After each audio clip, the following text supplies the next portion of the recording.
Sir ఈ ఇంటర్వ్యూలో మీరు జనరల్ క్వెషన్స్ అడిగితే కామన్‌గా చెప్పేస్తారు అందరూ. కొన్ని యాక్ట్స్ ఉంటాయి. ఆ యాక్ట్ చెప్పాలి. ఆ యాక్ట్స్ అడిగినప్పుడు వాళ్ళు కొన్ని చెప్పలేరు. ఆ చెప్పలేనప్పుడు ఆ క్వెషన్‌లకు సమాధానం మీరిప్పుడు అన్నీ మాకు క్వెషన్‌లే చెప్పారు. సమాధానాలు చెప్పలేదు. అవును సార్. ఆ సమాధానాలు అభ్యర్థి చెప్పాలంటే ఆ సమాధానాలు చెప్పండి. మీరేమైనా ప్రత్యేక కోచింగ్ ఇస్తున్నారా? మీ దగ్గర ఏమైనా మెటీరియల్ లాంటిది ఏమైనా ఉందా? Yes sir. మెటీరియల్ తయారు చేశాను. లేదు అంటే సార్ అంతా గూడా విద్యార్థులకు సమయం లేదంటే నిజంగా అంటే వాళ్ళు CARA sir. Central adoption resource authority ఏజెన్సీలు ఏవైతే ఉన్నాయో, ఈ రిసోర్స్ అథారిటీలో గైడ్‌లైన్స్ ఏవైతే ఉన్నాయో, ఆ గైడ్‌లైన్స్‌ని ఫాలో అయ్యి, ఈ విధంగా దత్తతల విషయంలో ప్రభుత్వం ఏం చేస్తుంది? దీనిపైన ప్రశ్న అడగొచ్చు. అలాంటప్పుడు మరి కారా యొక్క ముఖ్య ఉద్దేశ్యం ఏంది? మిషన్ వాత్సల్య ఉద్దేశ్యం ఏంది? ఎన్ని వెబ్‌సైట్‌లు ఉంటాయా? వెబ్‌సైట్స్ ఉన్నాయి సార్. గవర్నమెంట్ యొక్క వెబ్‌సైట్‌లున్నాయి. తప్పనిసరిగా పిల్లలు మీరు నోట్ జేసుకోండి. NCPCR national commission for protection of child rights మరి 2005లో ఏర్పాటు చేయబడ్డప్పుడు 2007లో అమల్లోకొచ్చిందన్నాము. మరి ఇందాక జెప్పిన శాంతా సిన్హా లాంటి ఎంతో బాలలకు సేవలందించిన ఇట్లాంటి పుణ్య ఆత్మలు వాళ్ళు గూడా మన ఉమ్మడి ఆంధ్రప్రదేశ్ నుండి వచ్చిన వారే సార్. అయితే అట్లాంటి వాళ్ళ గురించి తెలుసుకొని, మరియు స్టేట్ లెవెల్‌లో ఉన్న ఇప్పుడున్న కమిషన్ గురించి తెలుసుకొని, అందులో ఉన్న వెబ్‌సైట్‌లో వాళ్ళేం జేస్తున్నారు క్షేత్రస్థాయిలో. మరి juvenile justice act latest guidelines ఏంది? 2021లో ఇచ్చిన గైడ్‌లైన్స్ ఏంటి? మరి ఇప్పుడున్న వాళ్ళు ఎలాంటి శిక్షలకు ఏ విధంగా ఇమ్మీడియేట్‌గా యాక్షన్ తీసుకుంటున్నారు? మరి పోక్సో చట్టాన్ని అమలు ఎలా జేస్తున్నారు? మరి మినిమమ్ సార్. జువెనైల్ అంటే ఏంటి అసలు? బాలలు అనే దానికి నిర్వచనంలో ఏమైనా మార్పు తీసుకొచ్చిందా? 2015 నుంచి మరి 18లో, 20లో, 21లో ఏం మార్పొచ్చింది? జువెనైల్ అంటే మరి బిలో 18 ఇయర్సా? బిలో 16 బిలో 14 సింపుల్‌గా కన్‌ఫ్యూజ్ చేసే ప్రశ్నలు గూడా అడుగుతారు. అలాంటివి మరియు మరి దీనికి నువ్వు ఏ విధంగా పూర్తి న్యాయం జేస్తావని అడుగుతారు.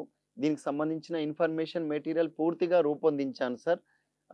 మళ్ళీ ఏదో చాట్‌జీపీటీలో వచ్చిన ప్రశ్నలు గాకుండా ఒరిజినల్‌గా మనము ఈ చైర్మన్‌కు, బోర్డ్‌కు ఇంటర్వ్యూ అటెండ్ అయిన మన విద్యార్థులను కనుక్కొని, వాళ్ళని గూడా ఇందులో ఇన్వాల్వ్ జేసే ప్రయత్నం జేస్తున్నాము. మరి ఇందులో సార్ చాలా ఎన్‌జీఓల పాత్ర, మరి వీరు జేసే దాంట్లో ఒక 12 రకాల బాధ్యతలలో child in need and protection దాంట్లో మరి తప్పిపోయిన బాలలు గావచ్చు, ముఖ్యంగా వలస కార్మికులు ఏ విధంగా వాళ్ళు ఎక్స్‌ప్లాయిటేషన్‌కి గురవుతున్నారు, మరి నేరాలు ఎందుకు చేయాల్సొస్తుంది, మరియు వీరు ఎందుకు డ్రాప్ ఔట్ రేట్ అవుతుంది ఎడ్యుకేషన్ నుండి, మరి పేదరికం కారణమా? అసలు నేరాలకు గల కారణం ఏంటి?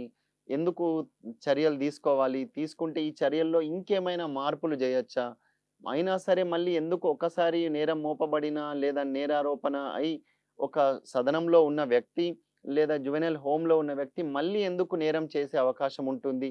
మరి నేరం చేయకూడదంటే అతన్ని ఉన్నప్పుడు మనం ఏం జేయాలి? ఏదో శిక్ష విధించేసి వాళ్ళను కరెక్షన్ జేస్తామని జెప్పేసి వదిలిపెట్టేస్తే మరి అతను ఏ విధంగా అవుతున్నాడు? మరి వీళ్ళని మనము కోర్టులోకి తీసుకెళ్లాల్సొచ్చినప్పుడు బహిరంగంగా ప్రాసిక్యూషన్ జేయాలా? లేదా స్పెషల్ కోర్ట్ ఉంటుందా? మరి ఇట్లాంటియి ఉన్నప్పుడు వాళ్ళని స్పెషల్ కోర్ట్ ఉంటే వాళ్ళని ఏ విధంగా ప్రాసిక్యూషన్ జేస్తున్నారు? అలాంటి సందర్భాల్లో నీ యొక్క సూచనలేంటి? మరి ఒక సమాజంలో నేరం మోపబడిన వ్యక్తి బయటకెళ్ళిన తర్వాత మరి సినిమాల్లో జూనియర్ ఎన్టీఆర్ గారు ఒక సినిమాలో అక్కడుండి చదువుకున్నప్పుడు ఇంటర్మీడియేట్ టాపర్ అయినారు. అలాంటి వాళ్ళని మనం ఇన్‌స్పిరేషన్‌గా అంటే మూవీస్ గూడా చాలా మనకు సందేశం ఇస్తాయి సార్. అలాంటివి మరి విద్యార్థుల్ని ఇప్పుడు ఉన్న వాళ్ళున్న 3 నెలల, 6 నెలల లేదా ఎన్ని సంవత్సరాల జైలు శిక్ష 7, 10 సంవత్సరాల ఇట్లాంటి జైలు శిక్షలు గూడా మనం గుర్తుంచుకోవాలి సార్ ఇంటర్వ్యూ బోర్డ్‌లో. అలా ఉన్నప్పుడు మరి వాళ్ళకు మనం కరెక్షన్ ఏ విధంగా జేయాలి? స్టార్టింగ్‌లోనే జెప్పాను సార్. ఇట్ ఈస్ నాట్ వాళ్ళకు ఇంప్రిజన్‌మెంటా లేదా శిక్ష ఇవ్వడం గాదు. కరెక్షన్ జేయడము. మరి ఏ విధంగా కరెక్షన్ జేయాలి? అని మనం ఒక లోతైన అవగాహన కలిగి ఉండాలి. ఏదో నేను వాళ్ళు అడుగుతుండ్రు చెప్తున్నా, నా సర్టిఫికేట్ జూయిస్తున్నా, నేను ఒరిజినల్‌గా ఉన్నా అని కాకుండా, ఈ వీటికి సంబంధించి అవగాహన నేను జేయబోయే ఉద్యోగం ఏది ఉంది అన్న దాని మీద నాకు అవగాహన ఉండాలి సార్. ఇప్పుడు నేను ఒక మీడియాలో జేస్తున్నప్పుడు మీడియాలో ఏ విధంగా ఉండాలి? ఫలానా ఇంకొక ప్రైవేట్ ఆర్గనైజేషన్ చేస్తే ఆ ఆర్గనైజేషన్ గురించి తెలిసుండాలి. అలాగే మన వర్క్ ఎక్స్‌పీరియన్స్ నేను ఇదని చూయించినప్పుడు ఆ వర్క్ ఎక్స్‌పీరియన్స్‌లో నేను అక్కడ ఒక రిసోర్స్ పర్సనా? ఒక యాక్టివిస్టా? సోషల్ వర్కరా? ఆ రోల్ ఏ విధంగా నేను ప్లే చేశాను? మరి ఆ రోల్‌ని నేనిప్పుడు ఇక్కడ నా ఈ ఈ సిట్యుయేషన్‌లో ఏ విధంగా ఇంప్లిమెంట్ చేయొచ్చు? ఆ రోల్ డిఫరెంట్ ఉండొచ్చు. ఈ రోల్ డిఫరెంట్ ఉండొచ్చు. మేబీ వర్క్ ఎక్స్‌పీరియన్స్ కన్సిడర్ అవుతుంది. అలాంటప్పుడు నేను ఏ విధంగా నా పాత్ర నిర్వర్తించాలి అని మనం సెల్ఫ్ క్వెషన్ ఏసుకోవాలి.